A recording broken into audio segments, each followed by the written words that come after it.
রাজনীতির ময়দানে ভোটের হাওয়া। প্রধান উপদেষ্টার কার্যালয়ের চিঠি পাওয়ার পরেই বৃহস্পতিবার নির্বাচন কমিশনের পক্ষ থেকে বলা হয়, ডিসেম্বরের প্রথমার্ধে ঘোষণা করা হবে ত্রয়োদশ জাতীয় সংসদ নির্বাচনের তফসিল। এদিনই রাজধানীর মহাখালীতে মাদ্রাসা শিক্ষকদের সংগঠন জমিয়াতুল মুদাররিসিনের সংগঠনের নেতাদের সঙ্গে সাক্ষাৎ করতে যান বিএনপির দুই সিনিয়র নেতা।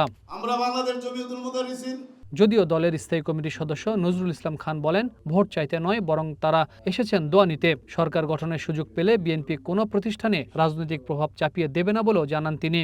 রাজনীতি বিশ্বাস তো ব্যক্তিগতভাবে যে কোনো কিছু থাকতে পারে, এমনকি জামাতুল মুদাররিসিন যারা করেন তাদের মধ্যে কেউ কোনো ভিন্ন মত পোষণ করতেই পারে রাজনৈতিকভাবে, এটা ব্যক্তিমত।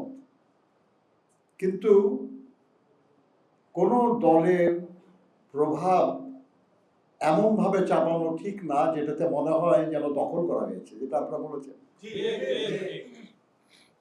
এটা তো জবরদস্তি, সেটা কৌশলেই হোক আর বাস্তবেই হোক।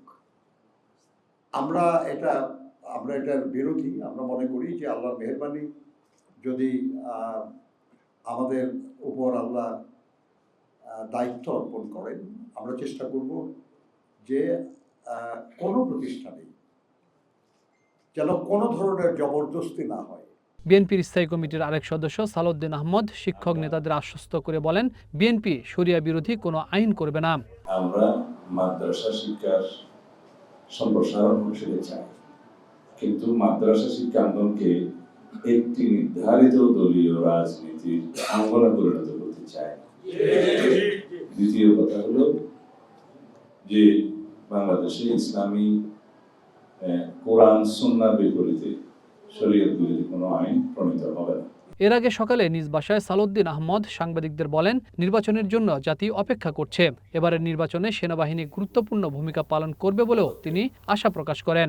বর্তমানে পুলিশের যে স্ট্রাকচার, সেই স্ট্রাকচার অনুসারে আমাদেরকে ওভারনাইট পরিবর্তন করার কোনো সুযোগ এই মুহূর্তে নাই, কিন্তু তাদেরকে নির্বাচন পরিচালনার দায়িত্বে একটা জায়গায় রাখতে হবে। তার সাথে থাকবে অন্যান্য বাহিনী, বিজিবি, আনসার সহ, বিডিবি সহ, যাদেরকে ট্রেনিং দেওয়া হচ্ছে, এবং সবচাইতে গুরুত্বপূর্ণ ভূমিকা এবার পালন করবে সেনাবাহিনী। তারা খুব সম্ভবত 1 লক্ষ সদস্য নিয়োজিত করার জন্য একটা পরিকল্পনা করছে সরকারের অনুরোধে। জুলাই সনদ বাস্তবায়নের প্রতিশ্রুতি দিয়েছে বিএনপি। তারা মনে করে এই সনদ হবে রাষ্ট্র সংস্কারে রাজনৈতিক দলগুলোর অঙ্গীকার। নির্বাচন commission. Habib Rahman, one news, Dhaka.